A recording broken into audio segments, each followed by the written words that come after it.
I grew up in and sort of came of age, went to school in that one tiny sliver of time where it looked like maybe Russia and America were going to get along. After the Cold War ended, Yeltsin's relationship with Clinton, we saw him getting drunk and being foolish, and he was sort of silly. And then, sometime I guess in the late '90s, maybe when Putin took power, you have to tell me something obviously changed, and Russia has gone back to sort of this Cold War enemy. And I would love just some sort of explanation, maybe, or understanding of how we got back here. So to understand what's going on in Russia now, you really do have to go back to the 1990s and even to 1989 to understand who Putin was and what he was doing then. He was a KGB officer. He was based in East Germany. And as we know, actually, from a very recent and very good new biography of him, he was working, at the very least, was working together with people who were engaged in influence operations, in terrorism operations, and who were also at that time beginning to set up what later became the massive sort of dark money and money laundering operations that the KGB would run, across Europe and the world. He grew up in that climate. He was a young officer in that climate. At that moment, he experienced the fall of communism as a terrible personal disaster. This was a awful thing that happened to his colleagues in the East German Stasi, and he experienced it as a loss, a sense of he's spoken about it. He felt that his country didn't come to his aid when the KGB headquarters in Dresden were attacked by protesters, and he felt that his country had failed him.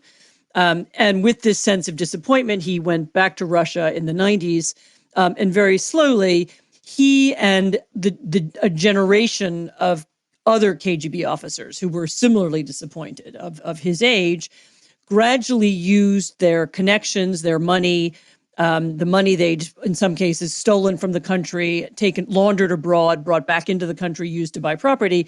And they used this money and the power and connections that they had to return to power. And so what Putin represents is the revanchism. I mean, it's not the Communist Party back in power, but it's the KGB back in power and the people who were trained in KGB thinking and KGB tactics. And so his mentality is very much one of a security officer who sees every opponent as a potential foreign agent.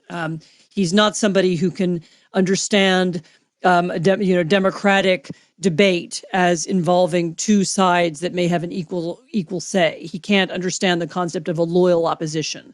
Every opponent of his must be, by definition, manipulated by the West or by the CIA or by, I don't know, MI6 or somebody else. So that is the mentality. Sounds like American politics right now.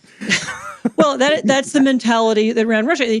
So that's the kind of country that we're dealing with. And this is also a country that sees democracy and democracy rhetoric as a personal challenge. And so he's somebody who has, certainly for the last decade, since he's focused on using what tactics he can to undermine other democracies. So whether in Western Europe or in the United States, that to fund authoritarian far-right parties, in some cases far-left parties, to help corrupt businessmen, to encourage corrupt business, to use, again, the KGB's old contacts, its dark money contacts, its money laundering contacts to create webs of connections and political influence across Europe and the United States. And the reason why Russia got involved in our politics is because the KGB and the successor organizations, they're not all called the KGB anymore, began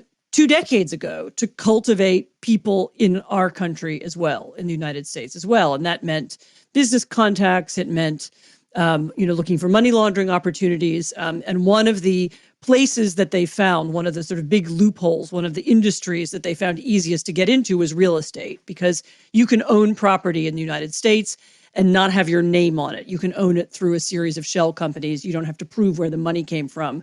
And it's an industry that was very open to Russian money in the 90s and the 2000s and later on. And one of the people who had frequent and constant contact with Russian oligarchs and with Russian business of different kinds was, in fact, Donald Trump. Hey, I'm Clay Aiken. To hear the full episode, subscribe to this Politicon podcast on the iHeartRadio app, Apple Podcasts, Spotify, Stitcher, Google Podcasts, or wherever you listen to pods.